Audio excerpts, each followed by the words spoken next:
Bonjour à tous. C'est un épisode en anglais que je vous propose aujourd'hui. Thiagi est connu pour ses nombreux jeux à qui il a donné son nom. Dans cet épisode d'Homo Ludens, Thiagi revient sur la définition d'un jeu de Thiagi et nous donne quelques conseils pour les utiliser au mieux. Bonne écoute. So hello Thiagi. Hello, Matthew. You are a well-known designer of effective, engaging training games. You are also the founder of the Thiagi Group, which is now 35 years old. Why and when did you decide to create games? Okay, just any plain game, Matthew. I decided to design and create games primarily by modifying existing games.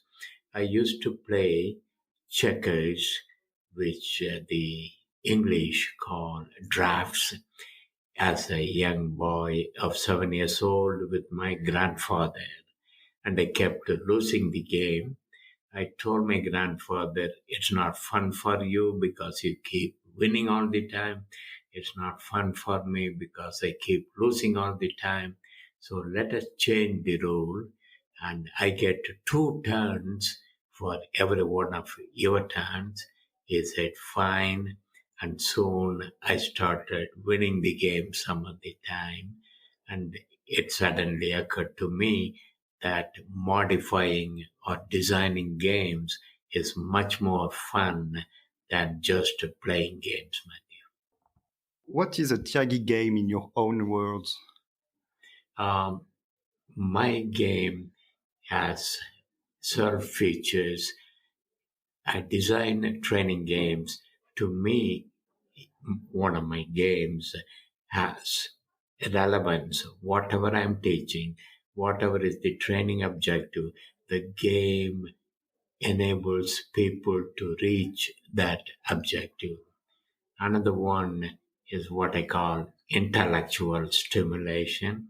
I don't want the game to be just a game of chance, but a game in which the players have to use analysis and creativity and synthesis and evaluation, all types of higher level thinking processes. And in which context are they used? Mostly, it depends on the clients. I design a lot of soft skills games, like games to teach leadership or to explore leadership, teamwork, diversity and inclusion, things of that nature.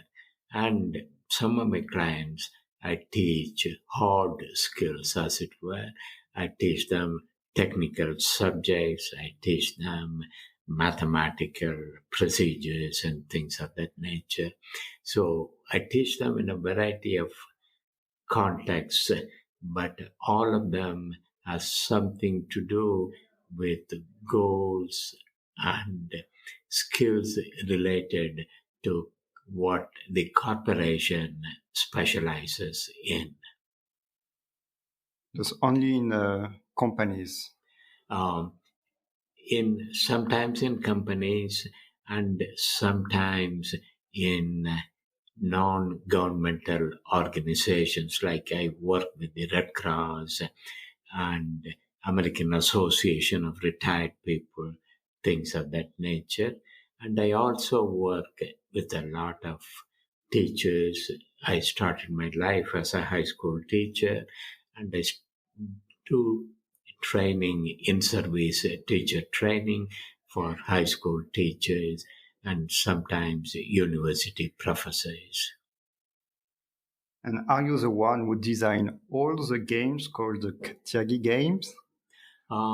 Yes, one of the things I have been doing since March 21, 1984 is to design a new game every day. So I'm slightly crazy in that way, and I enjoy designing games, and I also enjoy sharing the games with other people who then use the structure of the game to design other games on subjects that interest them. And why do you think that games are efficient in a professional context? Number one, I have a list of 20 reasons, but one of the basic reason is our goal of training is for people not to remember and repeat what we taught them, but to apply, transfer, use whatever we taught them. In games, especially in simulation games, our focus is on application and transfer. So if that is our goal, games makes it easier for us to do rather than having them memorize and repeat factual knowledge.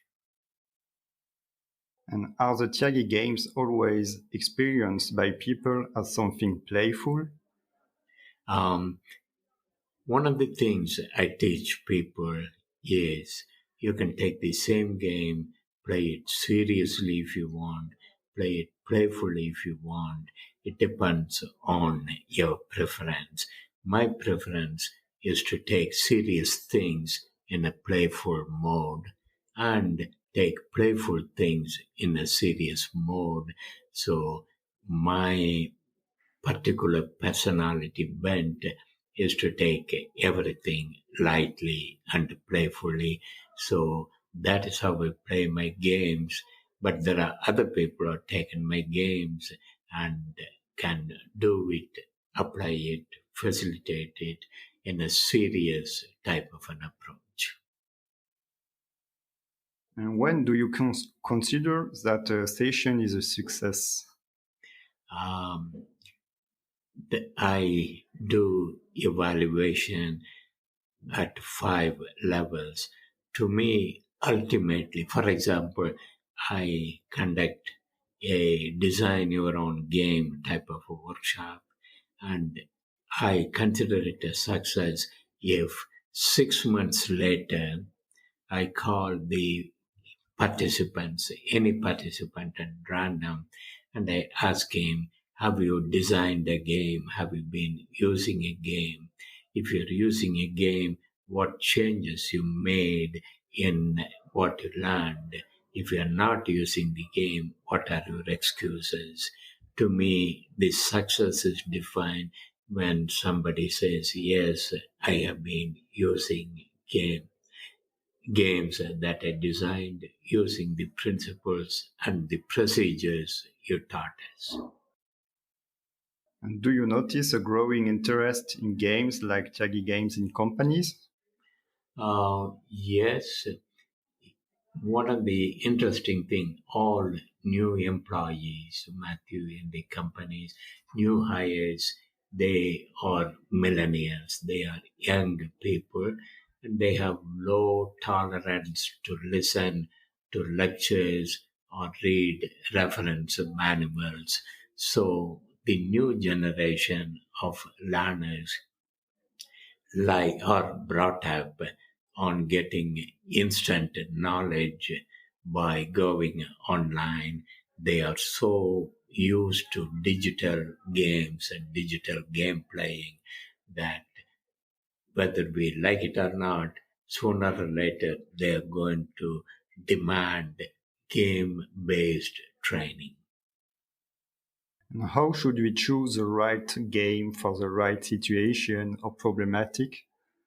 Okay, primarily you got to make sure the scoring system of the game reflects the type of real world application. So if you're teaching somebody on how to be a writer, the game should require them to actually write as a part of the play and actually evaluate. Your scoring rules should reinforce the types of writing skills you're trying to teach.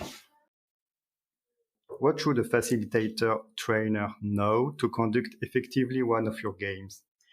Okay, I would like the facilitators to be flexible And I would also like the facilitator not to follow the rules of the games rigidly but lightly. So, a good facilitator who conducts my games should be able to say, the original rule says for me to do this, but I want to change it and see how people react to it. So flexibility and the ability to make changes is important. I want facilitators to be designers also, not just implementing my set of rules, but creating their rules also when they're playing. And do you have other advice that you want to share with us? Okay. Um, it's always a question, not of is this a problem? Always a question of polarities, as I call. So, for example, should games be fun or should games be serious? My answer is yes. Should games be cooperative or competitive? The answer is yes. You should be able to take the same game, increase the cooperation, decrease the cooperation, increase the speed, decrease the speed, make it more playful, make it more serious. So you should be able to alter a game when you're playing by using common sense, no major things on how to change the tone, the mood, the pace, the level of competition, and the intensity of the game. Finally, what is your favorite game? And can you explain it to us? My favorite game keeps changing from one day to the next for just recreational purposes. I love playing Scrabble, the word game Scrabble, and I like playing some of the new European games, which they call designer games, board games, which do not constrain yourself to taking turns and things of that nature. Okay. Thank you very much, Thiagi. It was nice meeting you. Nice meeting you, Matthew. Thank you for doing the recording. I enjoyed having you in my workshop and good luck for you. Merci d'avoir écouté jusqu'au bout. N'oubliez pas de vous abonner et de parler du podcast autour de vous. À très bientôt!